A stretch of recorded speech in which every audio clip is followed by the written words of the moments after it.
Item ಯಾವುದೇ ಇರಲಿ try ಮಾಡಿ ಆಚಿ ಚಿಕನ್ ಮಸಾಲಾ. ಆಚಿ ಚಿಕನ್ ಮಸಾಲಾ ಖಂಡಿತಮ್ಮ. ಅಂದರೆ ಒಬ್ಬ ಮಗ ಬಂದು ಪ್ರಪಂಚ ನೋಡ್ತಾನೆ ಅಂದರೆ ಅವ್ರ ತಂದೆ ಹೆಗಲ ಮೇಲೆ ಕೂತ್ಕೊಂಡೆ ಪ್ರಪಂಚ ಕಾಣಲಿಲ್ಲ ಅಂದಾಗ ತನ್ನ ತಂದೆ ಏನು ಮಾಡ್ತಾನೆ ಅಂದರೆ ಮಗನ ಹೆಗಲ ಮೇಲೆ ಕೂರಿಸ್ಕೊಂಡು ಪ್ರಪಂಚ ತೋರಿಸ್ತಾರಂತೆ. ಸೊ ಇವತ್ತು ನಾನು ಏನೇ ಪ್ರಪಂಚ ನೋಡ್ತಿದ್ರು, ನಾನು ಏನೇ ಇಲ್ಲಿ ಕೂತಿದ್ರು, ನಾನು ಏನೇ ಮಾಡ್ತಿದ್ರು ನಮ್ಮ ತಂದೆಯವರಿಂದನೇ, ಟೈಗರ್ ಪ್ರಭಾಕರ್ ಅವರಿಂದನೇ. ನಾನು ಮೊನ್ನೆ ಅವಾರ್ಡ್ ಸಿಕ್ಕಿದಾಗ್ಲೂ ನಾನು ಅವ್ರಿಗೆ ಡೆಡಿಕೇಟ್ ಮಾಡಿರೋದು. ಖಂಡಿತ ಅವ್ರ ಆಶೀರ್ವಾದದಿಂದನೇ ಇಲ್ಲಿರೋದು, ಅವ್ರ ಅಭಿಮಾನಿಗಳ ಆಶೀರ್ವಾದ ಹೆಚ್ಚಾಗಿ. ಯಾಕಂದರೆ ಫಸ್ಟಿಂದ ಇಲ್ಲಿವರೆಗೂ ನೀವು ಇವತ್ತು ನೋಡಿರ್ಬೋದು, ಎಲ್ಲ ಹಿರಿಯರೆಲ್ಲ ನಮ್ಮ ತಂದೆಯವರು ಅಭಿಮಾನಿಗಳು. ತುಂಬ ಜನ ಮಾದೇವ ನೋಡಿದ್ಮೇಲೆ ಅಭಿಮಾನಿಗಳಾಗಿದ್ದಾರೆ. ಬಟ್ ಇವತ್ತು ನಾನು ಏನೇ ಮಾಡಿದ್ರು ಅವರಿಂದನೇ, ನಮ್ಮ ತಂದೆ ತಾಯಿ ಅವರಿಂದನೇ.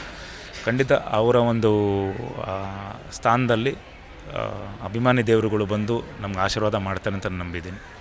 ಇಂಡಸ್ಟ್ರಿ ಪ್ರೆಸೆಂಟ್ ಸಿಚುವೇಶನ್ ನೋಡಿದಾಗ ಹೇಗೆ ಅನಿಸುತ್ತೆ ಅಂತ ಹೇಳಿ ನಿಮಗೆ? ಖಂಡಿತಮ್ಮ. ಅಂದರೆ ಬಿಕಾಸ್ ನಾನು ಇಂಟರ್ವ್ಯೂಲೆಲ್ಲ ಕಡೆನೂ ಮಾತಾಡ್ಕೊಂಡು ಒಂದು ಒಳ್ಳೆಯ ಸಿನಿಮಾ ಬಂತು ಅಂದರೆ ನಾನು ಪ್ರತಿ ಇಂಟರ್ವ್ಯೂಲ್ ಅದನ್ನೇ ಹೇಳೋದು, ಪ್ರತಿ ಒಂದು ಸ್ಟೇಜ್ ಮೇಲೆ ಅದನ್ನೇ ಹೇಳ್ತೀನಿ. ಯಾರೇ ಬಂದು ಪ್ರಚಾರ ಮಾಡಿದ್ರು ಆ ಸಿನಿಮಾಗಳು ಹೋಗಲ್ಲ, ಆಗ್ತಿಲ್ಲ ಅಂದ್ರೂ ಆ ಸಿನಿಮಾಗೆ ಪ್ರಚಾರ ಮಾಡ್ಕೊಳ್ಳೋದು ಆ ಸಿನಿಮಾ ಮಾತ್ರ.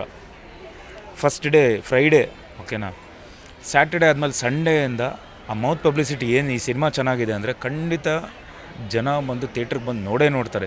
ಅದಕ್ಕೆ ಮಾದೇವನೇ ಸಾಕ್ಷಿ.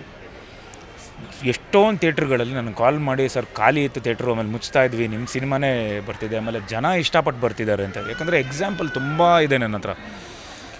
ಫಸ್ಟ್ ಡೇ ಹುಡುಗರು ಹೋಗಿ ಸಿನಿಮಾ ನೋಡ್ಕೊಂಬಂದು ಆಮೇಲೆ ಅವ್ರ ತಾಯಿ ತಂದೆ ಎಲ್ಲ ಇಡೀ ಫ್ಯಾಮ್ಲಿನ ಕರ್ಕೊಂಡು ಹೋಗಿ ಕೂರಿಸಿರೋದು ಉಂಟು. ಸೊ ಖಂಡಿತ ಒಳ್ಳೆ ಸಿನಿಮಾ ಮಾಡಿದ್ರೆ ಖಂಡಿತ ಜನ ಬಂದು ನೋಡ್ತಾರೆ. ನಮ್ಮ ಪ್ರೇಕ್ಷಕರಂತೂ ಯಾಕಂದರೆ ಎಲ್ಲ ಲ್ಯಾಂಗ್ವೇಜ್ ಸಿನಿಮಾ ನೋಡಿರ್ತಾರೆ. ನಮ್ಮ ಸಿನಿಮಾ ಬರ್ತಿದೆ ಅಂದರೆ ಕಂಪೇರ್ ಮಾಡ್ಕೊತಾರೆ, ಆ ಲ್ಯಾಂಗ್ವೇಜಲ್ಲಿ ಹೇಗಿದೆ, ಈ ಲ್ಯಾಂಗ್ವೇಜ್. ಯಾಕಂದರೆ ಕಮೆಂಟ್ಗಳು ನೋಡಿ, ಯಾವುದಾದ್ರೂ ಒಂದು ನಮ್ಮ ಸಾಂಗ್ ಬಿಟ್ಟಾಗ ಮಲಯಾಳಂ ಹಂಗೆ ಮಾಡ್ತಿದ್ದಾರೆ, ತಮಿಳಲ್ಲಿ ಹಿಂಗೆ ಮಾಡ್ತಿದ್ದಾರೆ, ತೆಲುಗಲ್ಲಿ ಹಿಂಗೆ ಮಾಡ್ತಿದ್ದಾರೆ ಅಂತ ಕಂಪೇರ್ ಮಾಡ್ಕೊತಾರೆ. ಆ ಮಧ್ಯೆ ಇಷ್ಟು ಕಂಪ್ಯಾರಿಸನ್ ಮಧ್ಯೆ ನಮ್ಮ ಸಿನಿಮಾ ಗೆಲ್ತು ಅಂದರೆ ನಾವು ಬೆಸ್ಟ್ ಸಿನಿಮಾ ಮಾಡಿದ್ದೀವಿ ಅಂತ ಅರ್ಥ. ಖಂಡಿತ ಗೆಲ್ಲಿಸ್ತಾರೆ. ಸಿನಿಮಾ ಚೆನ್ನಾಗಿ ಮಾಡಬೇಕು, ಪ್ರಚಾರ ಮಾಡಬೇಕು, ರೀಚ್ ಮಾಡಿಸ್ಬೇಕು ಅವ್ರಿಗೆ. ಹೌದು, ಇಂಥ ದಿನ ಬಂದಿದ್ದೀವಿ, ಈ ಸಿನಿಮಾ ಇದೇ ಥಿಯೇಟ್ರಲ್ಲಿದೆ ಅಂತೇಳಿ. ಇನ್ನೊಂದು ನಾನು ಖಂಡಿತ ಹೇಳಲಿಲ್ಲ ಅಂದರೆ ತಪ್ಪಾಗುತ್ತೆ. ನಮಗೆ ಆನೆ ಬಲದಷ್ಟು ನಮಗೆ ಈ ಸಿನಿಮಾನ ಪ್ರಚಾರ ಮಾಡಿ ತೊಗೊಂಡೋಗಿ ಜನರಿಗೆ ರೀಚ್ ಮಾಡ್ತಿರೋದು KVN production. One among the biggest producers, biggest distributor. KVN Supreeth sir ಆಗಲಿ, ವೆಂಕಟ್ ಸರ್ ಆಗಲಿ ಸಿನಿಮಾನ ನೋಡಿದ್ದಾರೆ.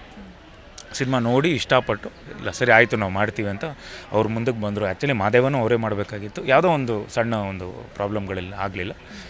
ಬಟ್ ಈ ಸಿನಿಮಾ ಅವರು ಡಿಸ್ಟ್ರಿಬ್ಯೂಟ್ ಮಾಡ್ತಿರೋದು ನಮ್ಗೆ ತುಂಬ ಖುಷಿ. ಯಾಕಂದರೆ ಥಿಯೇಟ್ರದ್ದು ಯಾವುದೋ ಸಮಸ್ಯೆಗಳಿರಲ್ಲ, ಅವ್ರು ಹ್ಯಾಂಡಲ್ ಮಾಡ್ತಾರೆ. ಅವರ ಒಂದು ರೀಚ್ ಇದೆ.